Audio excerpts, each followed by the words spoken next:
Very good morning, class 7 students. Today we will start English chapter number 7, Neighbor, and it is written by Sigrun Shrivastava. ये जो story है एक Indian family की story है जिनकी family में एक मिस्ट्री होती है. हम उसी मिस्ट्री के बारे में पढ़ेंगे और किस तरह से उनके नेबर आके उसकी हेल्प करते हैं. इसमें जो हमारे मेन कैरेक्टर्स रहेंगे, एक छोटी सी लड़की, उसके ग्रैंडफादर, उनका नेबर जो जिसका नेम था टूटू, और इंट्रूडर्स यानी कि जो बिना परमिशन के किसी के घर में एंटर होते हैं, मींस थीफ. तो हम ये जो है अभी अपना स्टोरी जो है स्टार्ट करते हैं पेज नंबर 44 एंड 45 पर. So open your books and read with me. The voice came towards the bedroom. अभी जो आवाज़ थी वो धीरे धीरे पास में आती जा रही थी, यानी कि बेडरूम में वो आवाज़ आ चुकी थी. अब वो आवाज़ थी किसकी? The door was kicked open and silhouetted against the drawing room light stood a tall young man. अभी जो गेट था वो ज़ोर से जो है खुला और एक परछाई सी बन गई. सिलॉटेड का मतलब होता है शेडो बन जाना. अब शेडो कैसे बन गई थी? ड्राइंग रूम की लाइट जल रही थी और वहाँ पर जो है जो किसी पर्सन की जो है परछाई बन के वो एक लंबा सा आदमी दिख रहा था. वो कौन था? टूटू, जो उनका क्या था? नेबर था. देन नेबर्स सन, यानी कि एक नेबर का बेटा था. ही स्विच्ड ऑन द टॉर्च. उसने क्या करा? टॉर्च ऑन करी. It's beam search through the dark room. अभी उसकी जो लाइट थी वो क्या कर रही थी? पूरे रूम को सर्च कर रही थी कि वहाँ पर कोई है या नहीं है. It crept over the floor and under the bed. अभी वो क्या कर रही थी? उसने फ्लोर पर भी वो बीम डाली और बेड के नीचे भी. It zigzagged over the wall towards the window, यानी जिगजैग फॉर्म में जा रहा था. वो देख रहा था चारों तरफ, वो देख रहा था कि कोई है वहाँ पर या नहीं है. Glided down the curtains and travelled on, यानी कि वो क्या कर रहा था कि सारे पर्दों के पीछे भी देख रहा था कि वहाँ पर जो छोटी लड़की है या वो नहीं है, और आगे चलता जा रहा था. The young man took a step forward then another. और जो यंग मैन था वो क्या कर रहा था? धीरे धीरे आगे बढ़ रहा था, देख रहा था कि कोई वहाँ पर मिल जाए उसको.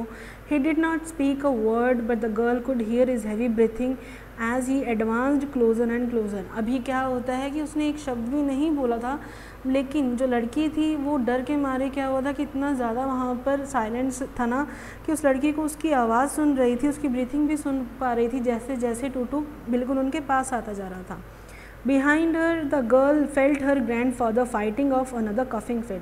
अभी क्या हो रहा था? उसके पीछे जो उसके दादाजी खड़े थे, क्या होता है कि उनको कफिंग की प्रॉब्लम थी, तो वो जो है उस कफिंग की प्रॉब्लम से बार बार लड़ने की कोशिश कर रहे थे. Not now grandfather, not now, she prayed. अभी वो क्या प्रेयर कर रही होती है कि प्लीज़ अभी नहीं दादू, अभी नहीं. The old man pressed his hand over his mouth in the attempt to choke off the rasping sound, but in vain. अभी क्या होता है? जो बूढ़े आदमी था वो क्या है, बार बार अपने माउथ पर हाथ रख रहे थे. चॉक ऑफ यानी कि अपनी खांसी को रोक पाएँ, और रेस्पिंग का मतलब होता है अनप्लेजेंट साउंड, यानी कि उनको वो खांसी रोकने की कोशिश तो कर रहे थे, लेकिन वो बहुत ज़्यादा दुख में थे क्योंकि वो खांसी उनकी रुक नहीं रही थी. The young man heard him. और इतने में ही जो टूटू था उसने क्या हुआ? उसकी आवाज़ सुन ली. He spun around and focused the beam on the old man's face. इतने में ही क्या होता है? स्पन, बेटा ये स्पन जो है थर्ड फॉर्म है स्पिन की, तो वो क्या होता है कि वो दूसरी तरफ घूमता है और जो रोशनी थी यानी कि टॉर्च की जो लाइट है किस पर डालता है?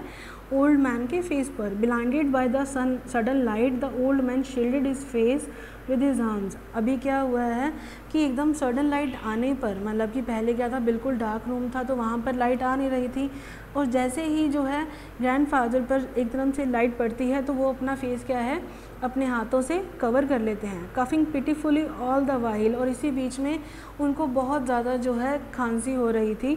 Shrinking away from the intruder. अभी यानी कि वो क्या कर रहे थे? श्रिंकिंग अवे यानी कि उस इंट्रूडर यानी कि थीफ से दूर जाने की कोशिश कर रहे थे. The girl stared unbelievingly at him. और जो लड़की है उसको बहुत ही आश्चर्यजनक यानी सरप्राइज्ड वे में देख रही थी कि ये कौन है. फिर वो उसको समझ आता है कि ये और कोई नहीं उनका नेबर है. कौन? टूटू.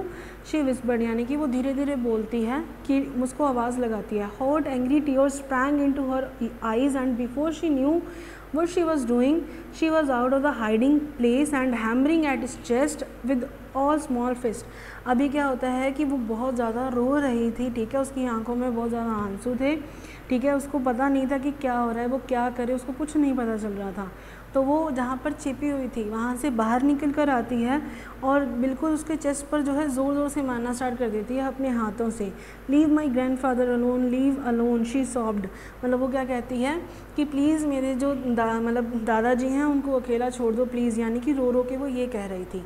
With a swift movement of his arm, the young man caught the struggling girl and clamped a tight hand over her mouth.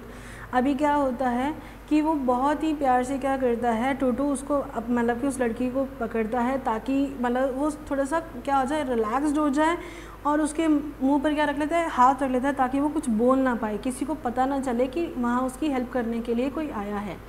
Then he kicked at furniture, overturned the coat and smashed the lamp.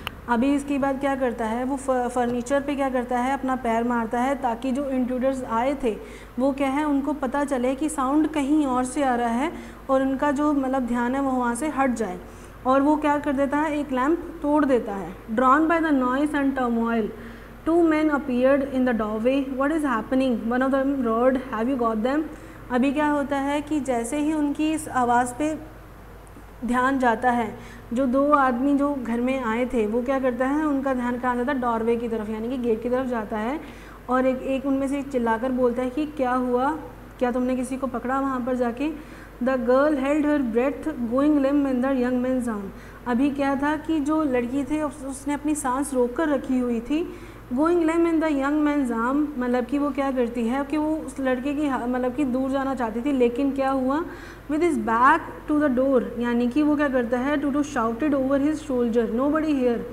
लेकिन जो टूटू था वो क्या करता है, ज़ोर से चिल्लाता है कि यहाँ पे कोई भी नहीं है। Get upstairs quick, they must be upstairs the cowards, यानी वो कहता है कि जल्दी से ऊपर आ जाओ, शायद वो जो मतलब डरे हुए लोग हैं वो कहाँ होंगे, ऊपर होंगे। He kicked the steel trunk with full force towards the door. अभी वो क्या करता है कि वो ज़ोर से वहाँ पर एक स्टील का ट्रंक पड़ा हुआ था उस पर पैर मारता है ताकि उनका ध्यान कहाँ चला जाए, उनकी तरफ चला जाए। The 2 men jumped back as the trunk hurled towards them, turned and rushed up the stairs. अभी क्या होता है कि जैसे ही वो साउंड सुनते हैं ट्रंक का, ठीक है, वो जल्दी से कहाँ जाते हैं, वो ऊपर की तरफ चले जाते हैं। स्टेयर्स का मतलब है ऊपर की तरफ चले जाते हैं। The moment they were gone, the young man release the pressure around the girl's shoulder and whisper in her ear. यानी क्या होता है, जैसे ही वो वहाँ से जाते हैं, टूटू क्या करता है, वो मतलब कि लड़की के कंधे से क्या करता है कि सारा जो उसने प्रेशर दे रखा था बिल्कुल हटा देता है और उसको क्या कहता है कि प्रिंसेस मेरी बात अब ध्यान से सुनना, you must get out of here as fast as you can. तुम्हें अब जल्दी से यहाँ से निकल कर जाना होगा जितना जल्दी तुम जा सकती हो। Climb through the window and get into the service lane through the rear door. अभी क्या करो, इस विंडो से ऊपर चढ़ के जाओ और जो लेन डोर यानी कि जो बैक डोर है वहाँ से बाहर की तरफ चले जाओ। Fast girl get going, my mother is waiting for you, our back door is open.